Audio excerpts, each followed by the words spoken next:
ఎందుకలా మీరు అడగలేదు? మీరు అడిగి ఎందుకు ఒకసారి మీరు లా ఆఫ్ అట్రాక్షన్ నమ్ముతారు కదా, అవును. విపశ్యనాని చేశారు కాబట్టి ఇవాళ రోజున ఈ జీవితం నాకు ఒక ఆపర్చునిటీ, నాకేం కావాలి అని మిమ్మల్ని మీరు అడిగితే వచ్చే సమాధానం ఏమన్నా? ఇప్పుడు నాకేం కావాలి అని అడిగే పొజిషన్ దాటిపోయి నాకేమీ వద్దు అని వదిలేసుకున్నాను. ఇప్పుడు ఎందుకు అడుగుతాను? ఇంకా నాకేమీ వద్దు. ఇంకా నాకు నగల మీద, చీరల మీద, ఇప్పుడు ఏదో వచ్చానంటే ఇంటర్వ్యూ కోసం నేను ఇప్పుడు సన్యాసం గెటప్ వేసుకుని ఏదో వేసుకొని వస్తే మీరు ఆ డిస్టర్బ్ అవుతుంది. నాకు ఆ డిస్టర్బ్ చేయడం ఇష్టం లేదు కాబట్టి ఏ ఫంక్షన్కి వెళ్ళినా అలా రెడీ అవుతాను. కానీ కొంతవరకు నాకు జ్యువెలరీ మీద ఇంట్రెస్ట్ పోయింది. హౌసు, బంగ్లాలు, కార్లు ఏమీ లేదు, నథింగ్, ఏమీ లేదు. ఉన్నది ఉన్నట్టుగా లైఫ్ని చూస్తూ ఓకే ఇది దక్కిందా ఈరోజు, ఓకే నాకు ఈ ఫుడ్ దొరికింది, ఈ ప్లేట్లోకి నాకు ఈరోజు ఈ ఫుడ్ వచ్చిందంటే దీని వెనకాల ఎంతమంది ఒక గ్రాటిట్యూడ్తో నేను భోజనం చేయాలి. నాకు కావాల్సిన 2 పూట్ల భోజనం అండి. నాకేం కావాలని అడిగారు కదా, నాకు కావాల్సిన 2 పూట్ల భోజనం, మేము మెడిటేషన్ చేసుకోవడానికి ఒక ప్రశాంతమైన ఒక ప్లేస్, అంతే. ఇంకేమీ కోరికలు లేవు. అందుకే హ్యాపీగా ఉన్నాను. అసలు అది మోస్ట్లీ నాకు ఇవన్నీ నాకు ముందే తెలియాలని ఉన్నట్టుందండి. అందుకే నేను ఇప్పుడు ఒకటే అనుకుంటా, ఈ ఎన్ని ప్రాబ్లమ్స్ అంతా వచ్చేదంతా మనం ఇవన్నీ తెలుసుకోవడానికేనా అనిపిస్తుంది నాకు. లేకుంటే ఏమి తెలియకపోతే, నాకు కష్టమే తెలియకపోతే నేను ఎందుకు బుద్ధుడి మార్గంలో వచ్చి ఉంటాను? నేను ఇది ఈ మార్గంలోకి ఎందుకు వచ్చి ఉంటాను? ఇంత డీప్గా ఎలా వెళ్ళగలను? ఒక్క 10 days కోర్స్లోనే నేను ఏమంటారు చాలా డీప్గా వెళ్ళిపోయాను. చాలా డీప్గా అంటే మీకు దాని గురించి తెలిసి ఉంటే ఏమంటారు, అసలు ఫస్ట్ విపశ్యన అంటే ఏంటి చెప్తాను. ఆఫ్ కోర్స్ విపశ్యన అంటే ఏంటో చెప్పేలోపు, బికాజ్ అది చాలా పెద్ద సబ్జెక్ట్, నాకు ఇష్టమైన సబ్జెక్ట్ కాబట్టి. అసలు ఫండమెంటలీ ఒక కోర్ ఏరియా, ఇప్పుడు ఫర్ ఎగ్జాంపుల్ ఎవరైనా వచ్చి మీ చీర ఎర్రగా ఉందని అనుకోండి, మీరు బాధపడరు, ఎందుకంటే అది ఎరుపు కాదు, అది వైలెట్ అని మీకు తెలుసు కాబట్టి. ఇక్కడ స్త్రీలకు సంబంధించి కోర్ ఏరియాస్లోనే ఎప్పుడు కూడా ఎవరైనా అవమానిస్తారు, మాటలు అంటూ ఉంటారు, కోర్ విషయాలు. దాన్ని మీరు ఫిలాసాఫికల్గా ఎలా అర్థం చేసుకున్నారు?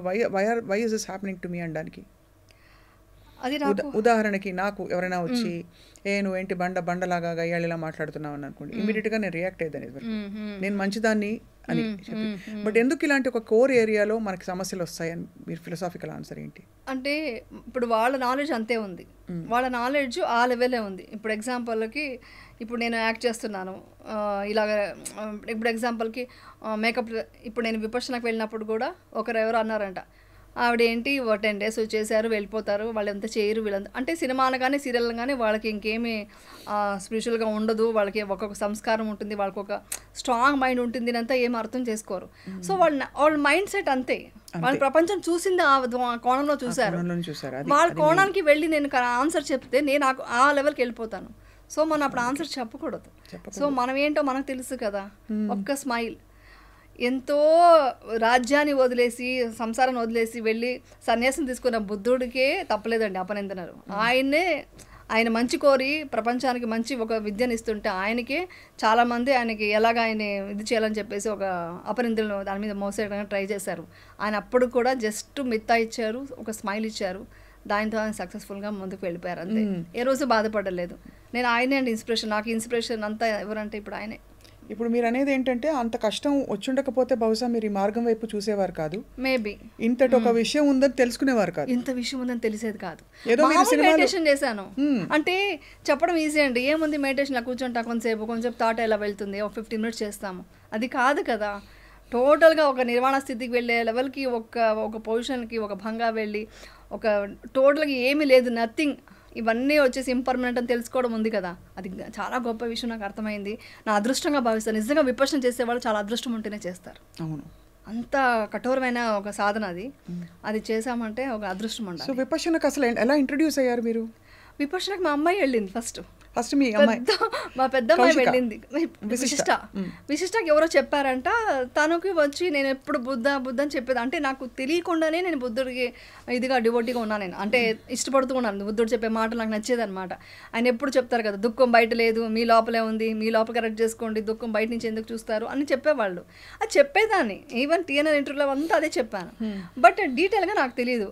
ఇది మా అమ్మాయి వింటూ వాళ్ళ ఫ్రెండ్స్ చెప్తుంటే అసలు విపశ్యనకు వెళ్లకుండా ఇవన్నీ మాట్లాడుతున్నారు ఏంటి అన్నారు. అప్పుడు మా అమ్మాయి నేను విపశ్యనకు వెళ్తున్నాను బుక్ చేసింది. చేశాక నేనే డ్రాప్ చేయడానికి వెళ్ళాను. చూసి అమ్మో 10 days ఫోన్ లేకుండా ఎవరితో మాట్లాడకుండా నోబెల్ సైలెన్స్తో ఇలా ఉండి ఇక్కడ చేయాలా, ఇదేదో రూమ్ వచ్చారు ఎక్కడ భోజనం చేయాలి, ఇక్కడ పడుకోవాలి, మార్నింగ్ 4:30కి లేచి వెళ్ళాలి, మార్నింగ్ లేవడం ఓకే కానీ ఇలా ఎలా ఉంటాము ఇలా మాట్లాడకుండా ఎవరితోనూ, నా వల్ల కాదు అని కూడా వీడియో పెట్టాను. యాక్చువల్లీ చెప్పాను, ఆ వీడియో తీసి స్టేటస్లో కూడా పెట్టేశాను నా వల్ల కాదని. 10th day మా అమ్మాయి ఇది చేసి వచ్చిన తర్వాత చాలా చేంజెస్ కనిపించింది మా అమ్మాయిలో.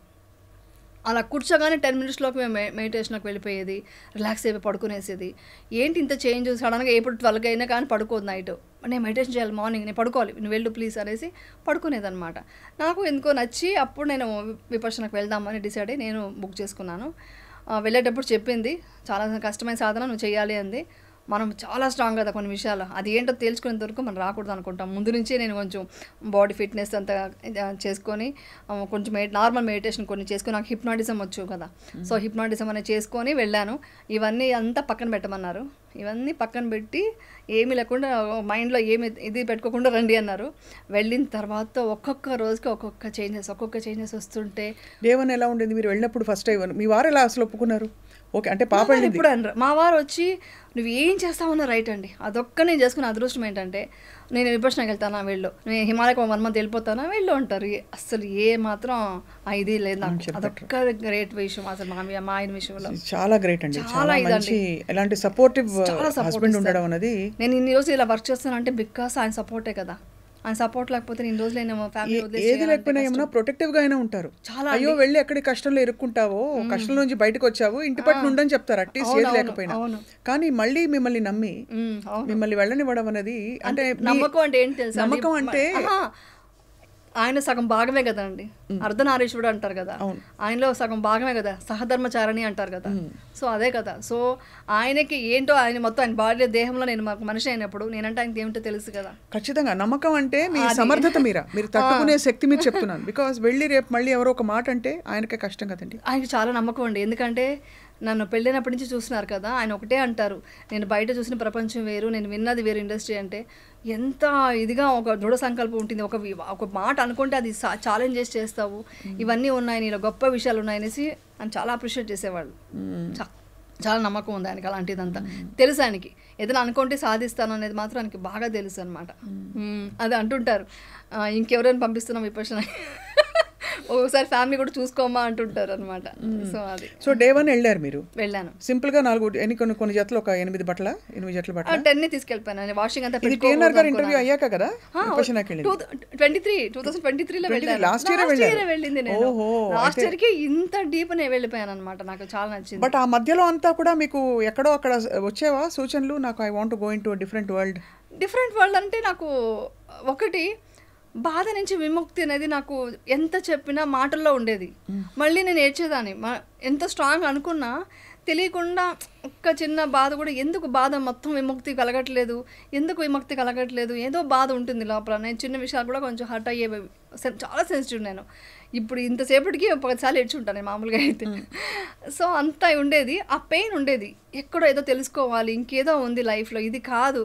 నాకు ఏదైనా సక్సెస్ వచ్చినప్పుడు నువ్వు అచీవ్ చేసావని మా ఇంట్లో అంటే సరిపోదు, ఇంకా ఎదగాలి. అంటే ఎదగాలంటే దురాశతో కాదు, సరిపోవట్లేదు, నేను పడ్డ అవమానానికి ఇంకా ఎదగాలి, నేను ఇంకా పైకి వెళ్ళాలి అని ఒక కసి ఉండేది, ఒక కోపం అనుకోండి. ప్రపంచం మీద చాలా కోపం ఉండేది నాకు. ఆ కోపం చాలా కోపం ఉండేది, ఎవరు నన్ను అర్థం చేసుకోలేదు, మన సైడ్ నిలబడలేదు అనే కోపం చాలా ఉండేది. ఆ కోపం వచ్చి అది మోస్ట్ విపర్శనకి దారి తీసినట్టుంది. అసలు చాలా మిరాకల్స్ ఉన్నాయండి అసలు ఆ విపర్శనకి వెళ్ళడం కానీ ఇది కానీ. సో అలా వెళ్ళాను అనమాట.